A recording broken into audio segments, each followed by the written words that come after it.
کو تھوڑا اسٹینڈ پیچھے ہٹائی کرو، پیچھے ہٹا دیے تھوڑا سا ہلکا، بس بس.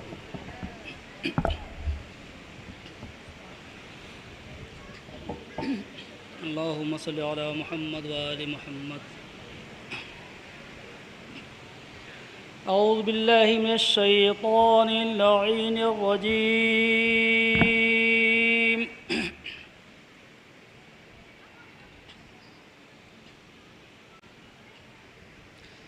بسم اللہ الرحمن الرحیم.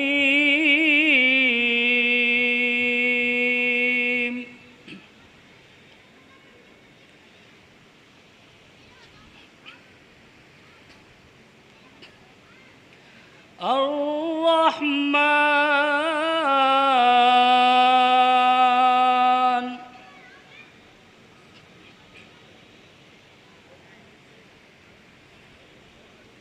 علم القرآن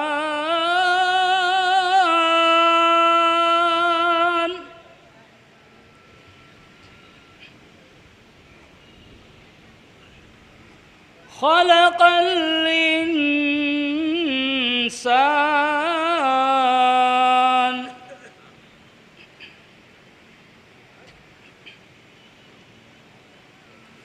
علمه البيان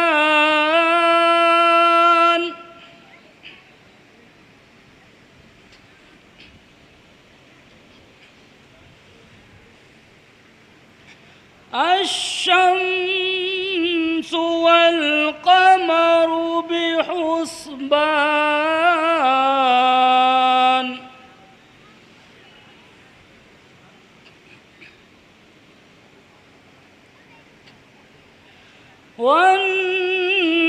والنجم والشجر يسجدان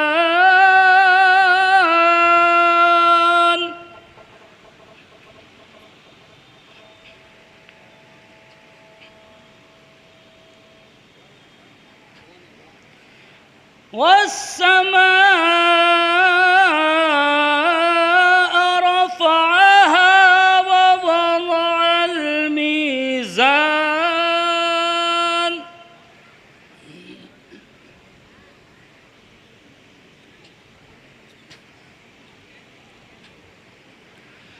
ألا تطغوا في الميزان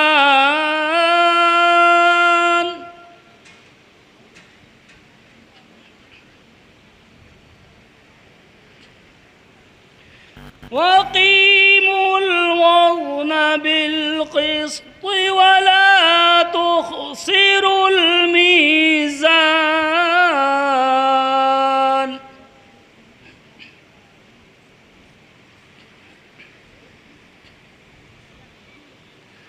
والأرض وضعها للأنام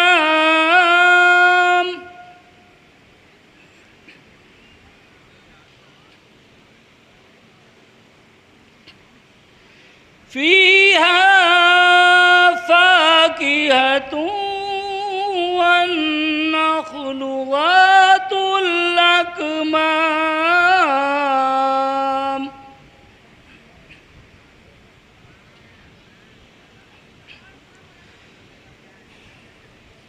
والحب ذو العصف والريحان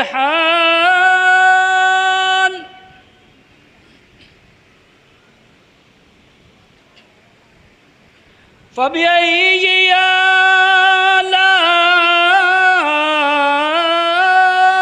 ربكما تكذبان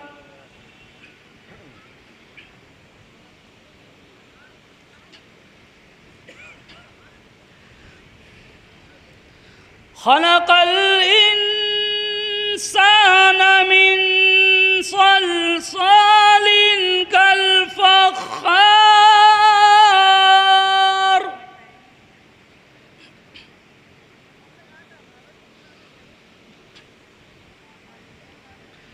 وخلق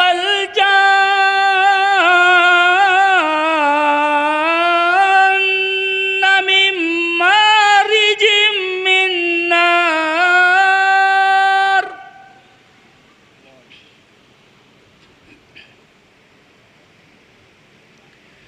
فبأي آلاء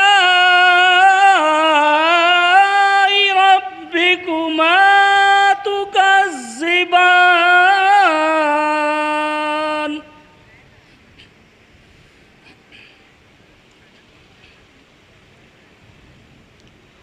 رب المشرقين ورب المغربين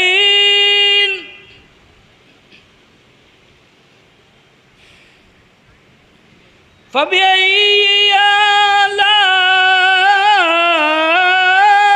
ربكما تكذبان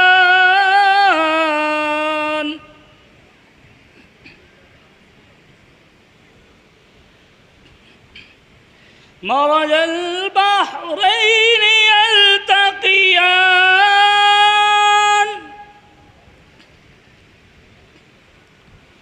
بينهما برزخ لا يبغيان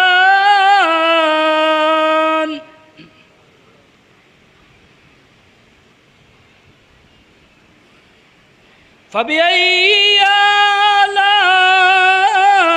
ربكما تكذبان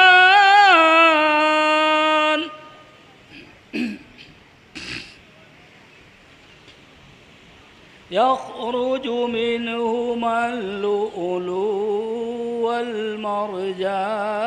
والمرجان فبأي آلاء ربكما تكذبان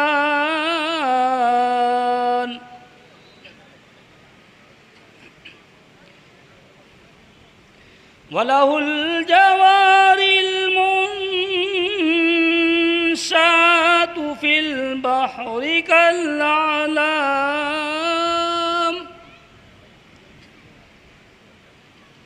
فبأي آلاء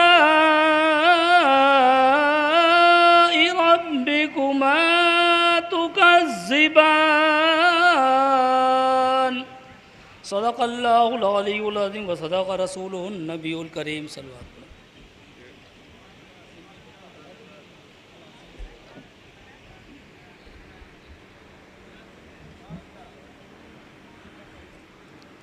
وسلم. قبائے عباس سگا مئو سے گزارش ہے کہ ہمیں اور بارگاہ امام میں نذرانہ عقیدت پیش کریں.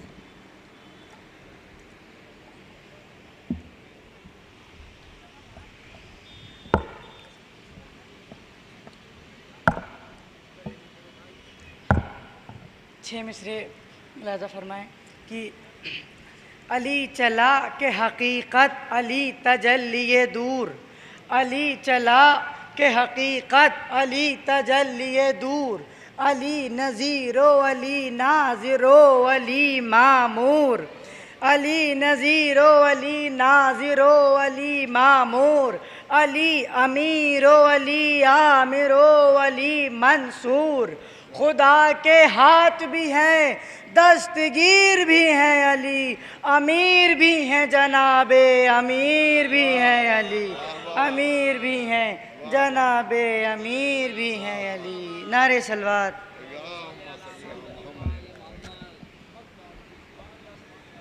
سبحانک. میں علی کشور صاحب سے گزارش کروں.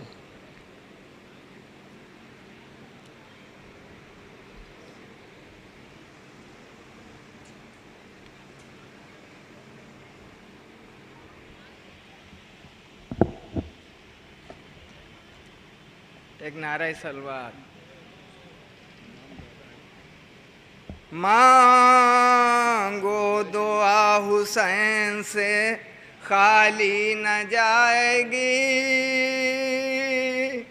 مانگو دعا حسین سے خالی نہ جائے گی، بات ان کی خود خدا سے بھی ٹالی نہ جائے گی،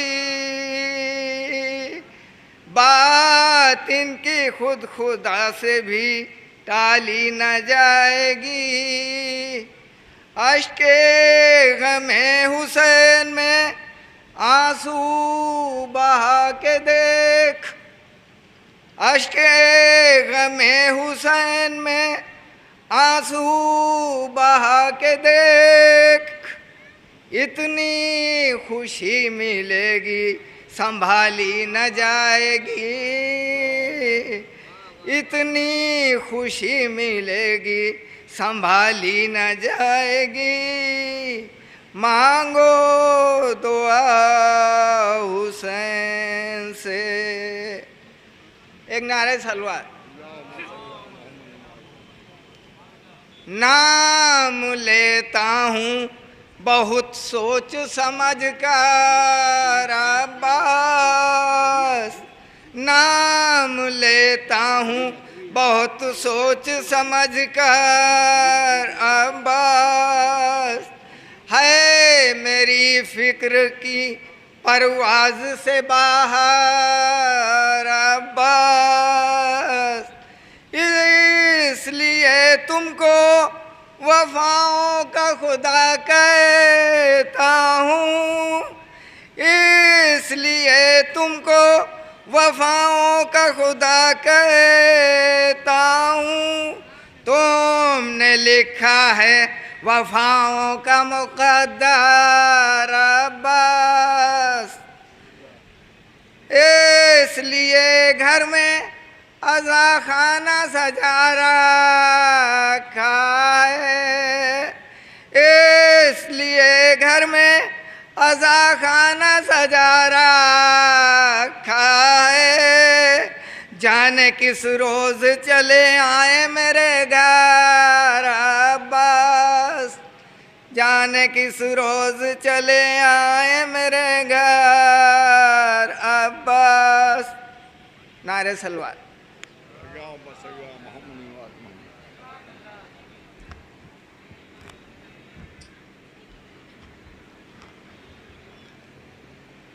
آزاد جناب تشریف لا چکے ہیں اور وقت مجلس بھی ہو رہا ہے، میں ان بچوں سے معذرت خواہ ہوں جو یہاں پر بیٹھے ہوئے ہیں، یہ جو فیس میرے پاس ہے وہ بھی کافی لمبی ہے، اور سب بچوں کو یا کسی بھی سب شاعروں کو زحمت نہیں دی جا سکتی ہے۔ رضوان دانش صاحب یہاں پر گئے ہوئے تو آ جائیں اور مختصر طور سے نذرانِ عقیدت پیش کریں۔ رضوان دانش صاحب۔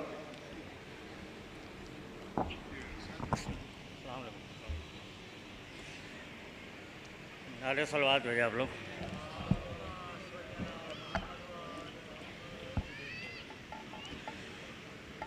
نہر سے آ کے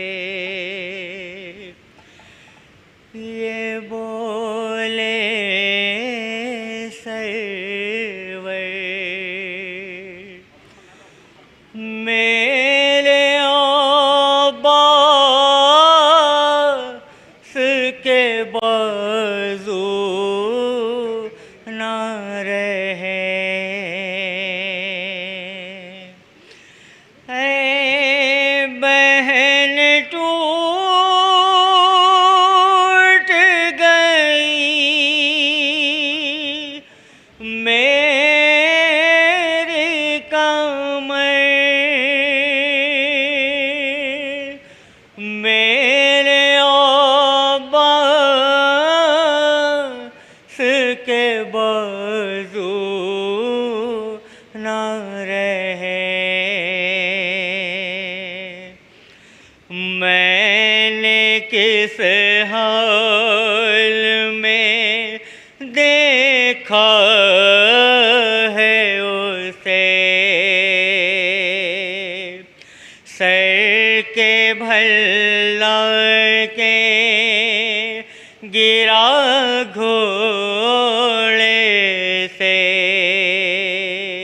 میں بیاں کیسے کروں وہ منظر، میرے عباس کے بازو نہ رہے،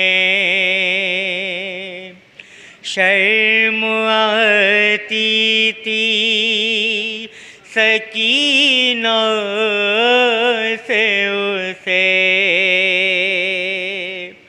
رہ گئے خیمے میں بچے پیاسے مر گیا مشق لیے سینے پر میرے عباس کے بازو نہ رہے اب تو ہو جائے گا اکبر بھی جدا رن سے لاؤں گا میں اس کا لاشا یہ بھی ایک زخم لگے گا دل پر میرے عباس کے بازو نہ رہے کس طرح دل کو سنبھالوں گا میں حلق سے تیرے نکالوں گا میں پھر بناؤں گا میں قبر اصغر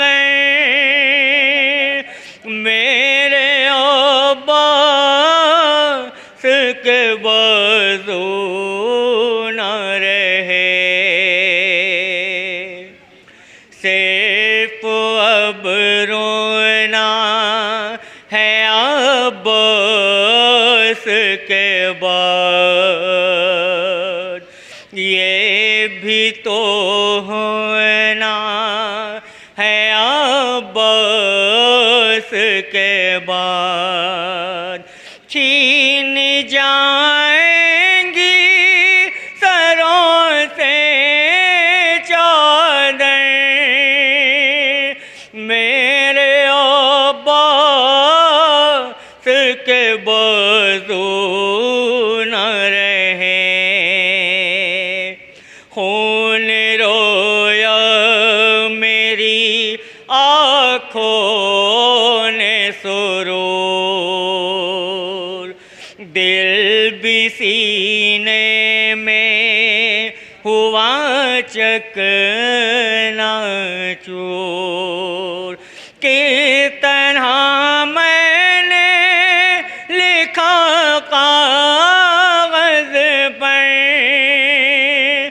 میرے عباس کے بازو نہ رہے نہر سے آ کے یہ بولے سرور میرے عباس کے بازو نہ رہے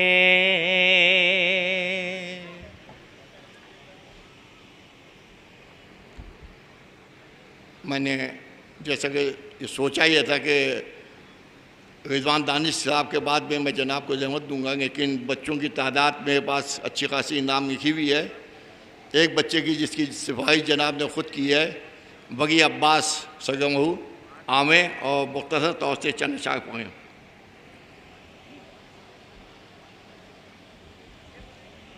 نعرہ صلوات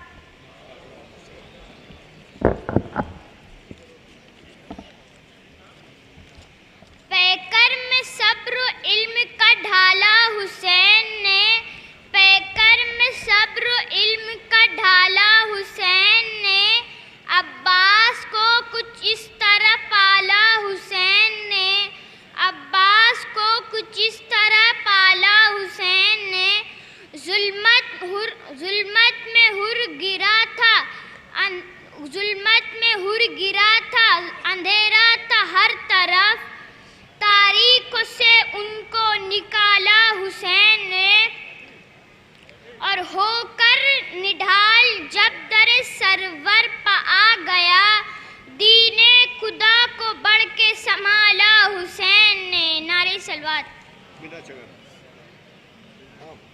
ابھی ہم ہو گیا ٹائم ہے۔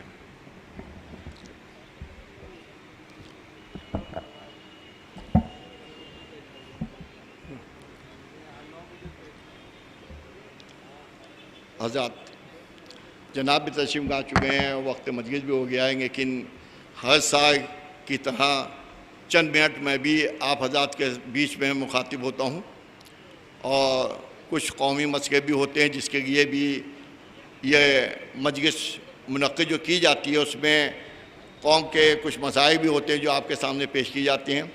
سب سے پہلے تو میں آفتاب شریعت مولانا کرب جواد صاحب کا شکریہ ادا کرتا ہوں، ہر سال جو تمام پروگراموں کو نظر انداز کرتے ہوئے اور اس کو اپنے پروگراموں کو آگے پیچھے کر کے اس مجلس کے لیے خصوصی طور سے وقت نکالتے ہیں، ان کا سب سے پہلے شکریہ ادا کرتا ہوں۔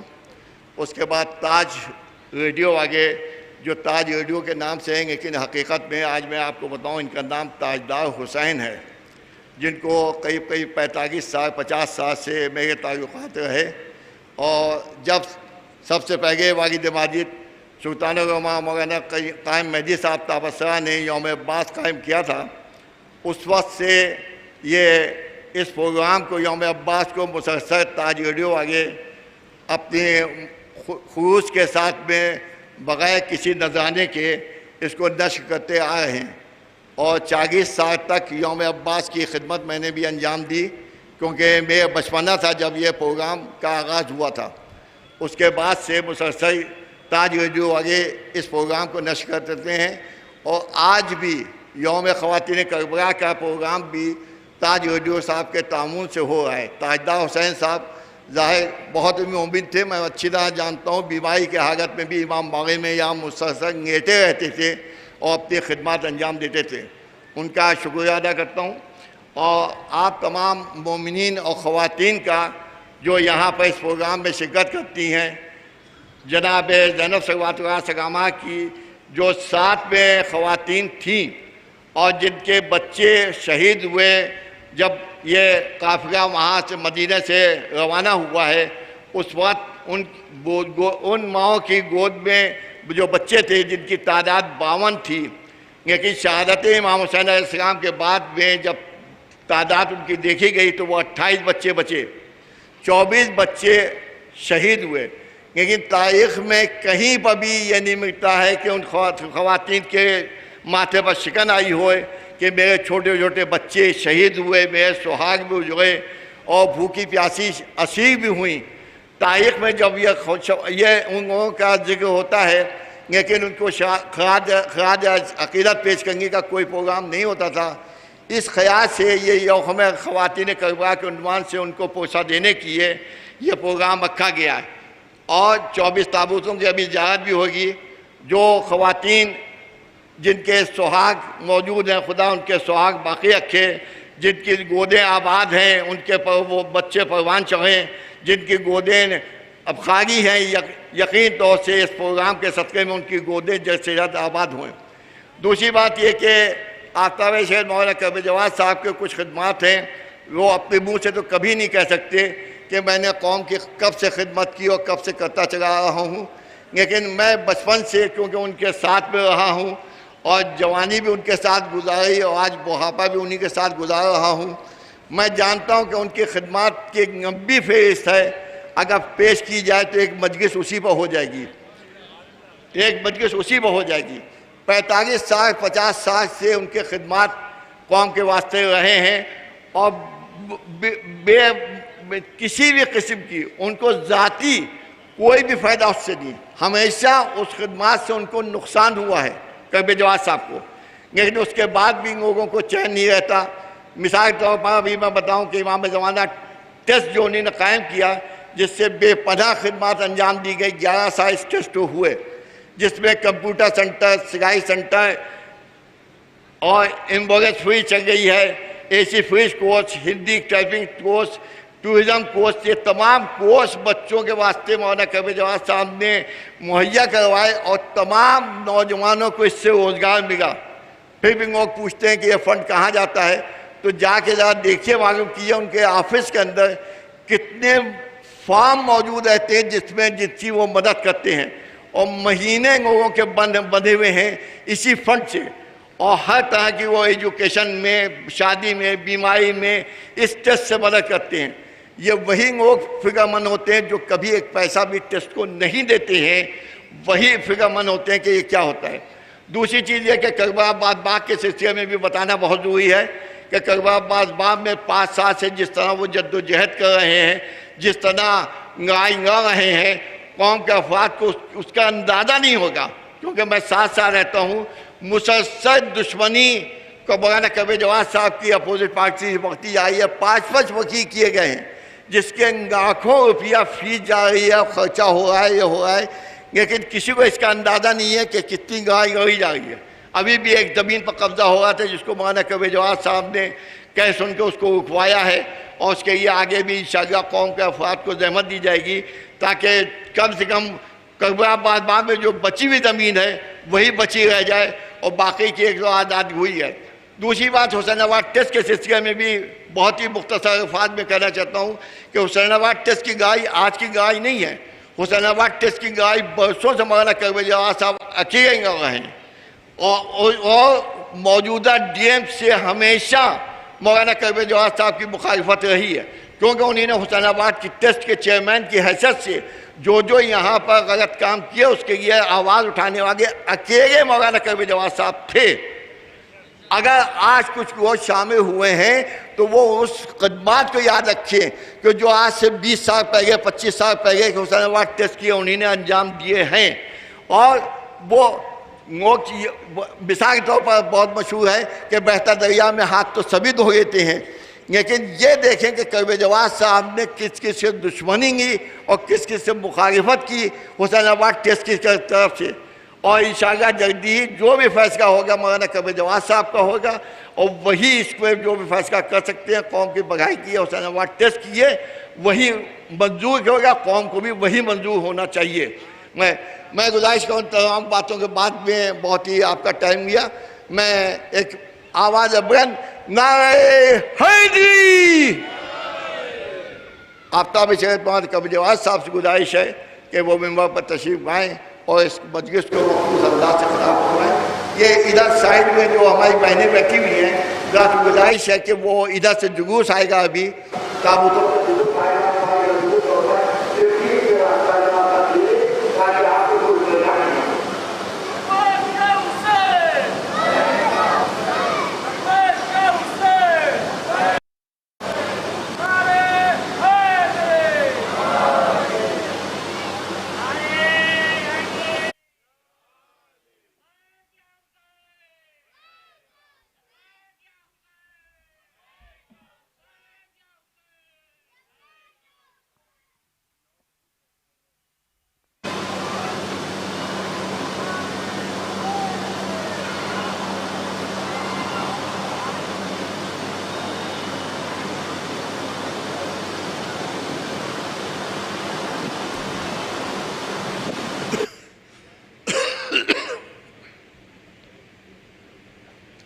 فاتحہ۔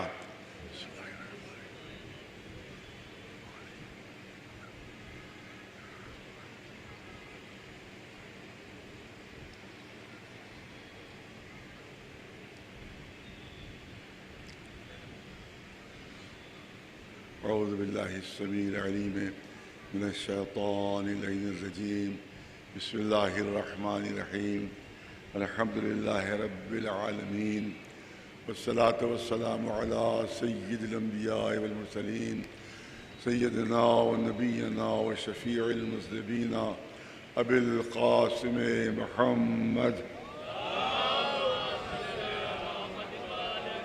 اہل بیت الطیبین الطاہرین المعصومین، اما بعد فقد قال اللہ سبحانہ تبارک و تعالی فی کتابہ المبین وہو اصدق القائلین، ومن یبتغی غیر الاسلام دینا فلن يقبل منه وهو في الآخرة من الخاسرين.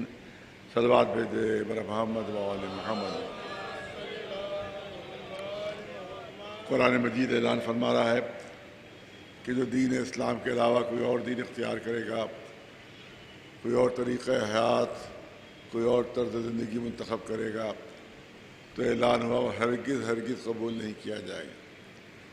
وَهُوَ فِي الْآخِرَةِ مِنَ الْخَاسِرِينَ. اور دین اسلام کے علاوہ کو کوئی دوسرا دین اختیار کرنے والا وہ آخرت میں گھاٹا اٹھائے گا. دنیا کا ذکر نہیں ہو رہا ہے بلکہ آخرت کا ذکر ہو رہا ہے، کیونکہ کوئی کہہ سکتا ہے کہ صاحب دین اسلام سے کوئی تعلق نہیں ہے بلکہ دین اسلام کا دشمن ہے، دین اسلام کا مخالف ہے، مگر دنیا کی ہر چیز اس کے پاس موجود ہے، حکومت اس کے پاس ہے، اقتدار اس کے پاس ہے، عیش و عشرت کے سامان اس کے پاس ہیں، تو دین کا مخالف ہے تو گھاٹا کہاں ہوگا؟ تو بڑے فائدے میں. حکومتیں ان کے پاس ہیں، دولتیں ان کے پاس ہیں، اقتدار ان کے پاس ہیں، سارا سامان اس کے پاس ہے. تو اب یہ تو اسی لیے قدرت نے دنیا کا ذکر نہیں کیا، آخرت کا ذکر کیا ہے کہ وہ آخرت میں گھاٹا اٹھانے والا ہوگا، کیونکہ دنیا ختم ہو جانے والی ہے، آخرت ہمیشہ باقی رہنے والی ہے. صلوات بر محمد و آل محمد. سوال یہ ہوتا ہے کہ آخر اللہ نے انسان کو حق کیوں نہیں دیا کہ اپنے لیے کوئی قانون بنا لیں؟ کیوں حق نہیں ہے کہ اپنی زندگی کے لیے کوئی طرز زندگی منتخب کر لیں؟ نہیں دیا انسان کو. وہ تو ہم لوگوں کی مجبوری ہوتی ہے جو ہم کو قانون کی اطاعت کرنا پڑتی ہے، مطابقت کرنا پڑتی ہے، ورنہ قرآن کے روح سے کسی انسان کو قانون بنانے کا حق ہی نہیں دیا گیا. انسان کو انسان کے لیے قانون بنانے کا کوئی حق نہیں دیا گیا ہے، بلکہ اس جو قانون بنانے والا ہے وہ صرف اللہ ہے. صرف اللہ انسان کے لیے قانون بنا سکتا ہے، اللہ کے علاوہ کسی کو قانون بنانے کا حق نہیں ہے. جو خالق انسان ہے، جس نے انسان کو پیدا کیا ہے، وہی سمجھ سکتا ہے انسان کی کیا کیا ضرورتیں ہیں، اس کی کیا کیا ضروریات ہیں، لہٰذا اس کے مطابق وہ قانون بناتا ہے. میں یہاں ایک محاورہ بھی اور حقیقت بھی ہے، بہت توجہ ہو رہا ہے ماشاء اللہ، تو پڑھے لکھے حضرات ہے. محاورہ بھی اور حقیقت بھی ہے کہ انسان کے لیے قانون وہی بنائے گا جو انسان کی رگ رگ سے واقف ہے. جو انسان کی رگ رگ سے واقف ہے وہی انسان کے لیے قانون بنائے گا. تو انسان تو ہو نہیں سکتا، وہ خالق انسان ہے جو ہماری رگ رگ سے واقف ہے. ایک صلوات پڑھا لکھا مجمع اسی کے لحاظ سے میری گفتگو رہتی ہے کہ دو طاقتیں ایسی ہیں جو انسان کی عقل پر غالب آ جاتی ہیں. بہت بڑی حقیقت، بہت بڑی سچائی، جسے کوئی انکار نہیں کر سکتا، اور اس کے پاس اس کی دلیلیں میرے پاس موجود ہیں. دو جذبے ایسے ہیں جو ہمیشہ انسان کہا جاتا ہے کہ ہماری عقل بہت بڑھ گئی ہے، ہمارا علم بہت بڑھ گیا ہے، لہذا ہم کیا اپنے لیے ہم سے قانون نہیں بنا سکتے ہیں. تو پہلی بات تو یہ ہے کہ جو علم، اب تذکرہ آگے دو جملے کروں کہ جو علم کے اوپر دعویٰ کیا جاتا ہے علم بہت بڑھ گیا ہے، ارے صاحب ہم تو مریخ پر جو ہے وہ ہمارا راکٹ پہنچ گیا ہے، اور چاند کے اوپر ہمارا انسان کے قدم پہنچ گئے ہیں، اب کتنے ہم اونچے ہو گئے ہیں. لیکن ہمارے بچے مجھ سے زیادہ جانتے ہوں گے کہ صرف یہ نظام شمسی جو ہے جس میں ہم رہتے ہیں، اس میں ایک ستارہ پلوٹو ہے، وہ 4 ارب 60 کروڑ میل دور ہے. صرف ہمارے ہی ستاروں میں، ہمارے ہی ستارہ، یہ سورج تو قریب ہے، وہ 4 ارب دور ہے، 4 ارب اور 60 کروڑ میل دور ہے. اور ایسی ہماری کہکشانیں ہیں، اس میں 1 بلین ستارے ہیں، اور ایسی 50 کروڑ کہکشانیں دریافت ہو چکی ہیں. تو ہماری حیثیت ہی کیا ہے دنیا کے مقابلے میں؟ ایک صلوات بر محمد والے.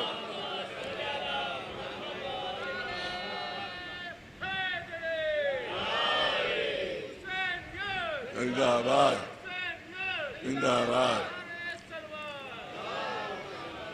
اب سنیے جو آج کے سائنسداں بتاتے ہیں، آج کے سائنسداں کہ روشنی کی رفتار جو ہے وہ 1,86,000 میل فی سیکنڈ. میل، کلومیٹر نہیں، کلومیٹر تو اور بڑھ جاتا ہے، 3 لاکھ کے قریب پہنچ جاتا ہے. 3 لاکھ کے قریب، 1 سیکنڈ میں 3 لاکھ میل.